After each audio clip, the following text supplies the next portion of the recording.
नमस्कार। कहते हैं कुछ कहानियां पत्थरों में लिख दी जाती हैं ताकि वो हमेशा हमेशा के लिए जिंदा रहें। आज हम एक ऐसी ही इमारत की कहानी जानने वाले हैं जो सिर्फ संगमरमर से नहीं बल्कि एक बादशाह के अटूट प्रेम और उनकी यादों से बनी है। जी हाँ, हम बात कर रहे हैं दुनिया के अजूबे ताजमहल की। जब हम ताजमहल का नाम सुनते हैं तो हमारे जहन में सबसे पहले क्या आता है? सफेद संगमरमर की एक बेहद खूबसूरत तस्वीर, है ना? पर जरा सोचिए, क्या ये वाकई सिर्फ एक आलीशान मकबरा है या फिर इसके पीछे कोई ऐसी कहानी है जो आज भी धड़कती है? असल में ये सिर्फ पत्थर की एक बेजान संरचना नहीं है। ये एक बादशाह की अपनी बेगम के लिए मोहब्बत की वो दास्तां है जो आज भी दुनिया को हैरान कर देती है। तो चलिए इस अनोखी प्रेम कहानी की परतों को एक एक करके खोलते हैं और समझते हैं कि आखिर क्यों ताजमहल को दुनिया भर में प्यार का सबसे बड़ा प्रतीक माना जाता है।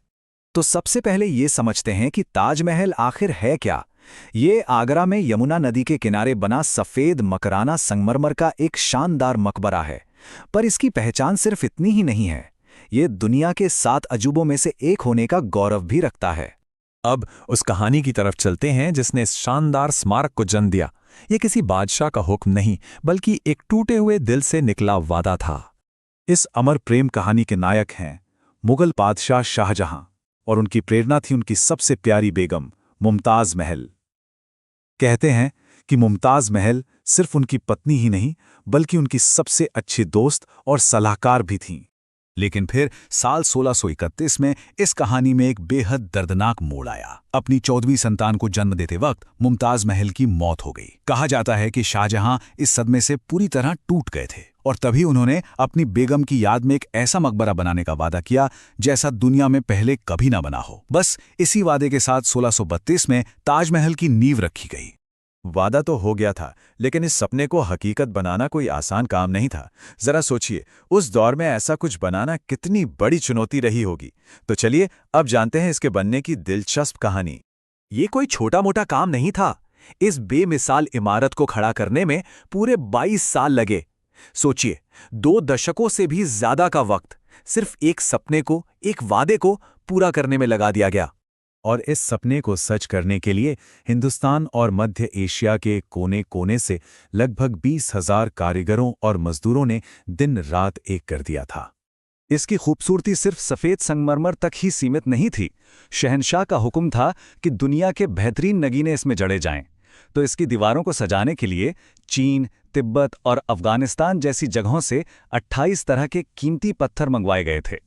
लेकिन ताजमहल का एक और पहलू है जो इसे सबसे अलग और जादुई बनाता है, और वो है इसके संगमरमर का मिजाज, जो दिन के हर पहर के साथ बदलता रहता है। पता है, ताजमहल का संगमरमर मानो जिंदा है, जैसे वो आसमान से बातें करता हो। सुबह की पहली किरण के साथ ये हल्का गुलाबी दिखता है, दोपहर की तेज धूप में ये दूध की तरह सफेद चमकता है, और जब चांदनी रात होती है तो ये सुनहरे रंग में नहा जाता है। सच में एक जादू है। देखिए, लगभग 400 साल गुजर चुके हैं, लेकिन ताजमहल का जादू आज भी वैसा ही है, शायद पहले से भी कहीं ज्यादा। चलिए देखते हैं कि आज ये भारत और पूरी दुनिया के लिए क्या मायने रखता है। आज ताजमहल को यूनेस्को ने वर्ल्ड हेरिटेज साइट का दर्जा दिया है। हर साल दुनिया भर से लाखों लोग इसे देखने आते हैं। ये सिर्फ एक इमारत नहीं, ये भारत की शान है और प्यार की एक ऐसी विरासत है जो हमें याद दिलाती है कि सच्ची मोहब्बत कभी खत्म नहीं होती। तो अंत में ताजमहल हमें एक सवाल के साथ छोड़ जाता है, क्या प्यार में वाकई इतनी ताकत हो सकती है कि वो जमाने से परे जाकर पत्थरों में भी जान फूंक दे और एक ऐसी अमर रचना बना दे? इस बारे में सोचिएगा।